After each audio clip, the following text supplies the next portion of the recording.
Hi everyone, my name is Dana Timirgaliyeva and I want to start our podcast on Caspian News channel. And today our guest is Ambassador of the Kingdom of the Netherlands in Kazakhstan and Central Asia, Niko Skhemers.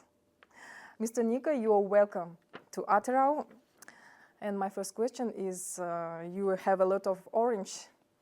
Why is that? Thank you very much, and thank you very much for the honor to be here today in your program. Yes, indeed, I wear a lot of orange, and that has two reasons mainly. The first reason is orange is our national color. The king is, the family name of the king is Orange, because the royal family used to be also the lords of Orange, the city in France. But a second reason is that we are currently in the middle of a campaign called Orange the World. And that campaign is focused on gender-based violence, in trying to expel gender-based violence from our societies. And that is where, with my orange tie, I always try to get attention for, not only during the campaign, but during the entire year. Okay, thank you. Tell me the reason of your coming to Atyrau. Yeah, well, as an ambassador to Kazakhstan, I try to get to know as much of Kazakh society as possible. And that means that I have to leave Astana and cannot stay there all the time, because that is only a very limited picture of your beautiful country. And that is why I try to travel to many of the parts of Kazakhstan, and therefore Atyrau is high on my list as always, because we have a lot of business interests in your region. And therefore I'm here today and yesterday to visit Dutch companies, to visit the Dutch community, because there are some Dutch people living here, and to get to know more about future opportunities between the Netherlands and Atyrau. How would you describe the current state of diplomatic relations between the Netherlands and Kazakhstan? Well, I think the Netherlands and Kazakhstan, I always start with this, that you are nomads. But we are also nomads. We are sea nomads and you are land nomads. And that, led to the situation that our people did not meet in the past, or hardly met in the past. Our two countries did not have ties as we have with many other countries of hundreds of years. At the same time, we share also a national symbol. You have the tulip, we have the tulip. So that is something that really binds us together. And that is also the basis, I think, for a very solid relationship between our two countries. That has led to many investments over the years, and the Netherlands is by far the biggest foreign direct investor in Kazakhstan, with more than $120 billion invested since 2005. And that is a tremendous amount. And that makes that our relationship is in many areas developing, is intense, and can still be improved in many areas. So we are currently looking at other sectors to work at, not only the oil and gas sector, where historically we have been active in, but also sectors like water management, agriculture, critical raw materials, logistics and connectivity. So the sky's the limit. Diplomatic relations also go to other areas, to more political connections. And our Prime Minister, the former Prime Minister, Mr. Rutte, was here last year to highlight how important these connections between Kazakhstan and the Netherlands are. We see your country as an important player in not only the region, but also globally, as a middle power, as an ally in many of the UN fora. But we also sometimes have some issues where we would like to, to look each other deeper in the eye. And one of the things that concerns us at the moment is that the Senate is about to take legislation into action today about discrimination of a certain group in Kazakhstan, and that is what, where we also want to have discussions with the Kazakh government. Okay, and the Netherlands is considered a global leader of water management. and innovative water technologies. What kind of cooperation between two countries do you consider the most interesting for the coming years? Water management is indeed a very important area for the Netherlands. In 1953, we had an enormous flooding in the Netherlands, which caused the death of more than 2,000 people, where, I think 20% of my country was underwater at that time. And we had to step up our efforts to fight water from the sea and later also from rivers. So we learned a lot about water and about water management. And that is what an expertise that we want to share with other countries. Not only to sell our knowledge to earn money, but also to learn to help other countries fight and prepare for climate change, which is upon us, and which we have seen also last year here in Atyrau, when the big floods were coming and the Netherlands was there to assist Kazakhstan and Atyrau in that sense to see how to address this kind of new challenges in the field of water management. Okay, what programs exist to enhance educational cooperation between two countries? Unfortunately, from the Netherlands side, we do not have many programs in that regard. There is a European program, Erasmus+, where Kazakh students can apply for also for Dutch universities. And of course, there's the Boleshak program, that is a Kazakh program. But on top of that, there are many opportunities, often in the private sphere. So some universities in the Netherlands or foundations can provide for scholarships. And I think more importantly, it's the universities themselves that work with Kazakh universities. We have some cooperation between Dutch universities. For instance, there's Erasmus University from Rotterdam that is working with Karaganda and Almaty universities. There is Wageningen University, which is the most important agricultural university, perhaps even in the world. And that is working again with various universities here in Kazakhstan. So there are ample opportunities for students to come to the Netherlands, and we're looking into possibilities to further deepen this kind of cooperation. Yes, I wanted to ask about our students. Are there any opportunities to study in your country? And how many students are studying? Yes, at the moment I think the number is around 200, that we have 200 Kazakh students in the Netherlands. So opportunities are there. The Netherlands offers many programs in English, so that is always a good opportunity for foreign students.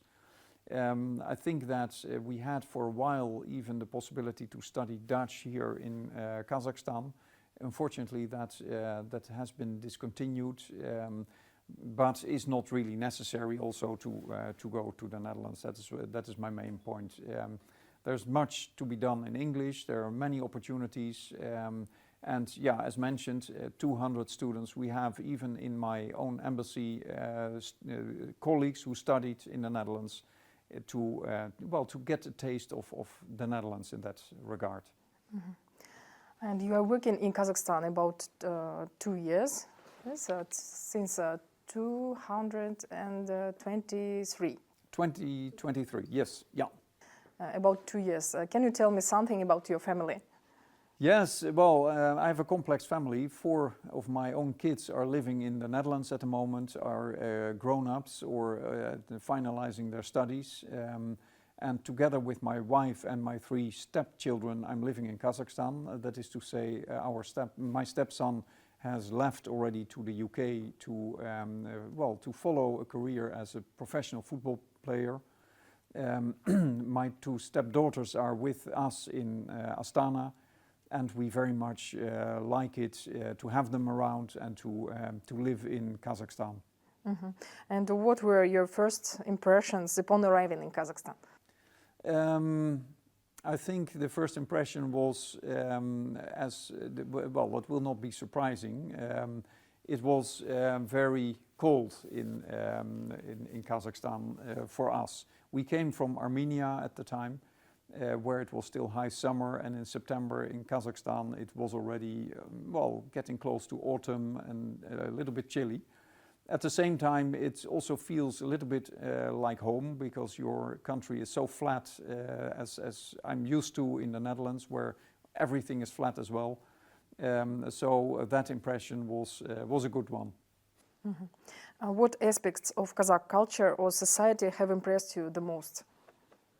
My wife and I like to explore countries, and in particular you have a lot of country to explore, so we drive a lot with our car to many parts of the country. We recently visited Altai, we've been to Almaty by car, we've been to the southeast by car. This western region is still on our agenda, on our to-do list. But what we like most is the hospitality of the people. Wherever we come, people are greeting us with great interest, with joy, and they want to show us the nice things of their particular environment, and that is what we really like. Okay, and what are the results of your coming here in Atyrau? There are many, I think. Again, I'm very much pleased by the activities that are going on here. I've been here for the second time now. The first time was 1.5 years ago, when when the floods were starting, and I already see a difference again in the city, how much things are booming. But the concrete results are that we are going to see what we can do in bringing more Dutch companies to this region, because there's a lot of potential. We see that also the region wants to diversify in different directions, and that is where we can certainly play a role as Netherlands. As I mentioned before, critical raw materials, logistics, connectivity, agriculture, those are areas where we certainly can bring more expertise to Atyrau, and we hope that we can connect this region also to the Netherlands for the long run. And how many companies here in Atyrau, Dutch companies? I think at the moment there are about 40 companies, Dutch companies, registered here. Of course, the big one, NCOC.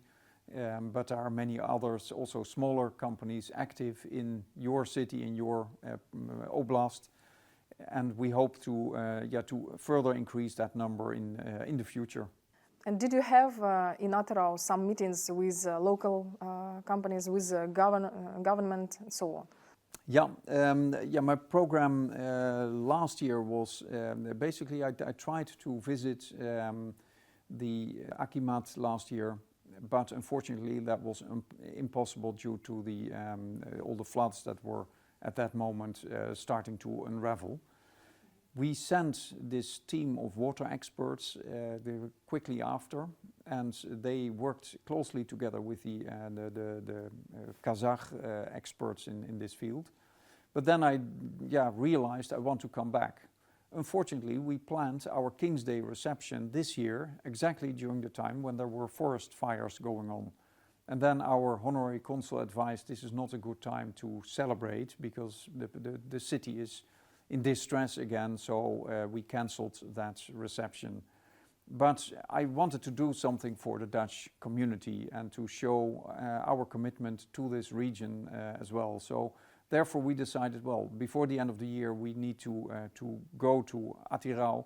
I'm here with a delegation of my embassy staff to meet several institutions, people. I went to 2 universities yesterday. I had a very interesting talk with students in one of the universities. I spoke about the Netherlands, about the opportunities there, and we discussed many of their questions about being a diplomat in Kazakhstan, doing a certain study, career options, the Netherlands, diplomacy in general, and that was a very interesting discussion. After that, we also had a meeting, before that, we had a meeting with the deputy Hakim. The Hakim himself is currently in Astana, so I missed him again, but I'm sure that we'll meet him at a new occasion. And in the evening we had a very cozy, gezellig, as we say in Dutch, meeting with the Dutch community, at least with some of the members of the Dutch community who are living and working here in Atyrau, to hear more from their experiences, the challenges, the pleasures they have here in Atyrau, so to learn from them. And this morning I had a meeting with someone from the Atyrau. Atamiken. Yes, yeah, sorry, my Kazakh is still under, I'm trying to learn a couple of words, and in any case we had that meeting with him to discuss business opportunities. There's a huge request, I understand, from especially SME, the small and medium-sized enterprises in Atyrau, to work with Dutch expertise. And I explained to him that for us it's important that we get to know these specific requests. What is it that Atyrau businessmen want to have from the Netherlands? And we can offer quite a lot. We usually are perhaps not the cheapest, but we claim to be at least among the very best, because the quality we offer is always good, with good guarantees, with expertise, with education, etc., attached to it, so that you do not just buy one package, but you buy the entire chain. You buy you invest in a long-term cooperation, and that is what I also, as ambassador, want to promote. Investments are often much better than just the selling of a product, because investments mean that people are committed to cooperate in the long run, and not only for a short moment. Mm-hmm. Tell me, what new have you bring to Kazakhstan from Netherlands? Maybe what we don't have here in Kazakhstan. What you don't have here, well, then I immediately start to think of my personal living conditions, and one of the things I always miss is Dutch cheese. So that is certainly high on our list to do, to bring Dutch cheese also to Kazakhstan. And of course you have good cheeses in Kazakhstan yourself, but as a Dutchman I'm always very proud of our own cheese, and I think that also Kazakh people will like to taste that cheese. So together with my agricultural counselor we're looking into the challenges to do so. And of course there are many, this is about logistics, but in particular about customs and custom regulations and all kinds of procedures. The Netherlands is the birthplace of cheese. Well, that is an interesting question. I'm not sure I can claim that for the Netherlands, because I think then my French, Italian, even Swiss colleagues would perhaps protest. But I'm certain that the Netherlands perfected cheese in a certain direction. Of course, it all depends on taste, and I think that everyone has a right to like whatever he or she wants. For the Dutch people, Dutch cheese is a good one, and I think that many people in the world have accepted that as well, because a brand like Gouda cheese is world famous, or Maasdam is world famous. So to claim that it's the birthplace is a little bit too far, I think, but at the same time we have good cheese. Thank you. And you said that in our town we have about 40 companies from Netherlands, yes? And in what directions they work here? That is mainly in oil and gas, I think. I don't know all the companies myself, but I know that a number of them is working in oil and gas. And I mentioned, NCOC as the big one, but there are many suppliers working for the entire oil and gas chain. Suppliers of materials that are needed in the sector. But also in the field of training, all kinds of procedures. You need to train people to operate in this area. I think that also some companies are active in agriculture and in water management already. And if not, then they are about to come to Atyrau.